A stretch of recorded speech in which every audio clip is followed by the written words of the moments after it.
Shabbat Shalom.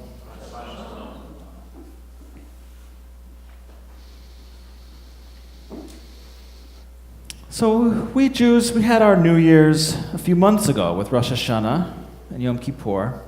This year they were early. They were in early September, right? But we're lucky because we get another New Year as part of our secular American culture. Starting Monday night, of course. We get another chance, along with the rest of our nation and much of the Western world, to consider things that we might resolve to do differently in the next year. The turning of the calendar prompts a sort of turning in the general culture. We would call it tshuva, right? Perhaps. And when January 1st comes, we all have ways to reflect on the year we had in 2018 and to think about the ways we might be seeking to change ourselves, our communities, our country, and our world in 2019. This year, though I'm keenly grateful we have this chance because, boy, when I look around at the world around us, I see just how much needs fixing, I sort of become daunted and overwhelmed a little bit by the gravity of the work. Climate change, homelessness, women's rights and health care, voting rights and racial justice, economic inequality, partisan gridlock, gun violence, anti-Semitism, Israel, immigration. If you're feeling scared or tired or worried just hearing this incomplete list of issues, you're not alone. But ours is a tradition that teaches that it is not our duty to complete the work, and neither are we free to shirk our responsibilities. No single one of us can do everything, but we've all got to do something. And interestingly enough, our Torah portion this week provides us role models who do just that. Shifra and Pua probably felt scared and tired too, but in the face of evil and danger, they took action to save lives. Now you might be thinking, who are Shifra and Pua? That's all right if you are. But I hope that after tonight you will never forget their story and the wisdom and beauty that it offers us as a call to action. You see, this week we're reading the first portion in the book of Exodus, Shemot. And you may remember the broad outline of the story, that long after Joseph had been forgotten and all his descendants had multiplied, a new king arose over Egypt, and fearing the Israelites, that Pharaoh enslaved them. But they kept growing, and they grew so numerous that even slavery was not enough to control them for the Pharaoh. So he commanded the Hebrew midwives, Shifra and Pua. Let's say their names together, Shifra and Pua. And he commanded them to kill all the male Israelite children when they were born. But upon hearing that command, Torah tells their story. We read, "But the midwives feared God, and they did not do as the king of Egypt had spoken to them. They gave life to the boys. When the king of Egypt called to the midwives and said to them, 'Why have you done this thing and given life to the boys?' The midwives said to Pharaoh, 'Because the Hebrew women are not like the Egyptian women. They are lively. And before the midwives even arrive to them, they've given birth.'" Faced with a terrible situation around them, one that easily could have overwhelmed or frightened them, Shifra and Pua decide they must take action. Heeding their conscience, heeding their God, they choose to speak back to Pharaoh, get a little snarky with him, and quite literally to give life.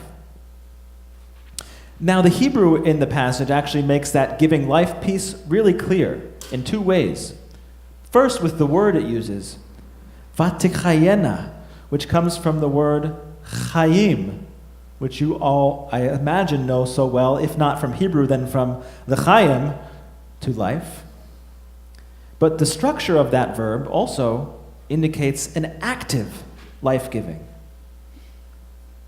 It's not just that the babies are born and they help keep them alive. It's sort of passively like, oh, well, they're alive. They actively give them life. Now, we might imagine that other midwives followed orders, but Shifra and Pua took action in the face of danger, and they tried to make sure that they would leave a legacy of making their world a little better by giving life. And their action, incidentally, was enough that 2 verses later, Torah tells us that God established households for these women, for Shifra and Pua, because they had yirah, they had awe of God, and they did justice. So their action, as I read this Torah portion on this last Shabbat of 2018, it calls me to take action. I think it actually calls all of us to take action and to try and deliver life from the threats of violence and terror and destruction that we see all around our world. I'm thinking, for me, about how I might take action on climate change. It's an issue I've thought a lot about, particularly in the wake of the wildfires here in California, and in light of having a president who has threatened to withdraw our country from the Paris Climate Accord, who has sown distrust and undermined that agreement, and who has ignored his own administration's terrifying report about the economic and environmental impacts that climate change will have here in the United States. But what can I do about this? How might I be like the midwives, finding a way to take action, to give life and do some small part on that issue? Well, I can focus some of my charitable giving towards organizations working on climate change. I can write letters to my elected officials to encourage them to prioritize climate policy, whether that's a Green New Deal or continued incentives for consumers buying electric cars. And as difficult as it is for me, I can also continue to try to eat more mindfully, including eating less meat, because meat is a major contributor to global warming, and buying locally sourced food, because ultimately our food choices represent a direct and daily way that we interact with the environment. Now, you might want to be like the midwives on another issue. You might need to find your own baby to save, so to speak. Maybe it's voting rights and voting access. I was appalled at how successful suppression of voting was this year throughout our country. Those who tried to suppress the vote were very good at it this year, particularly in the South, where Florida purged some 7% of its registered voters, and Georgia and North Carolina each purged over 10% of its registered voters since 2016. Now, this is according to the nonpartisan Brennan Center for Justice at NYU School of Law. But I think you, if that's your issue, you can be a midwife. You can find action to take on voting rights. And sadly, that metaphor of a baby that needs saving, it isn't always a metaphor. And this month we mourned the deaths of 2 young Guatemalan children in U.S. custody. On December 8th, we read about 7-year-old Jacqueline Caal, and just this week it was 8-year-old Felipe Gomez Alonso. And I'm sure we might have a range of views on immigration policy, but I know that we can all agree that these children, they deserved better. And babies who need a midwife, who need to be delivered from a threat of violence, is certainly not a metaphor if it comes to gun violence. It's too late for the 17 victims of Marjorie Stoneman Douglas High School, who we read about in Parkland, Florida last February. And it might be too late still to protect the more than 3,000 children under the age of 17 who were killed or injured by guns this year, 2018. But it is not too late for us, you and I, and us together as a congregation, to honor their memory by becoming midwives, so to speak. Midwives who might help deliver other children from gun violence. And we do that by taking action, by marching and writing and calling and giving and figuring out ways not just to sit here and talk, but to do, to be like Shifra and Pua. Shifra and Pua did not succumb to their fear. They followed their conscience, they acted, and they became the first to literally deliver Israel from slavery and violence.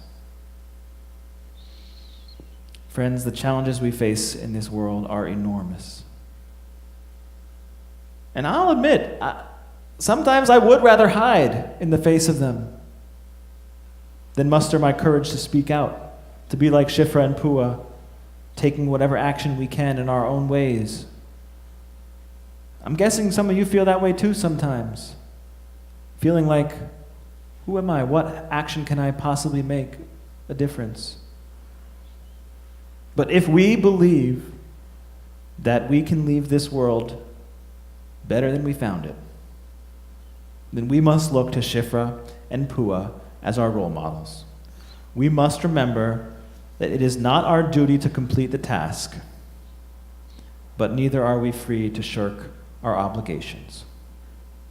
We can each do something to make this world more whole. And if we do, the power in our collective action will transform our communities, our country, and our world.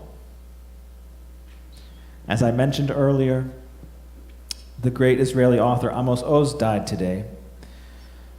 And he knew this value of doing something, doing what you can, and knowing that by each of us contributing what we can, change can be made. And in this passage that I'll conclude with, I think he illustrates it quite beautifully. He writes in his book, How to Cure a Fanatic. He writes this: I believe that if one person is watching a huge calamity, let's say a conflagration, a fire, there are three principal options. 1, run away, as far away and as fast as you can, and let those who cannot run burn. 2, write a very angry letter to the editor of your paper demanding that the responsible people be removed from office with disgrace. Or, for that matter, launch a demonstration. 3, bring a bucket of water and throw it on the fire. And if you don't have a bucket, bring a glass. And if you don't have a glass, use a teaspoon. Everyone has a teaspoon. And yes, I know a teaspoon is little and the fire is huge, but there are millions of us. And each one of us has a teaspoon. Now, I would like to establish the order of the teaspoon. People who share my attitude, not the runaway attitude or the letter attitude, but the teaspoon attitude, he writes. I would like them to walk around wearing a little teaspoon on the lapel of their jackets so that we know we are in the same movement, in the same brotherhood, in the same order, the order of the teaspoon. Well, folks, may his memory be a blessing, because I think we need to get our teaspoons ready in 2019. Let's find those teaspoons. Let's find some action to take. We're already pretty good at that as a community, and I know we can get better at it. And let's look to Shifra and to Pua as our role models. Shabbat Shalom.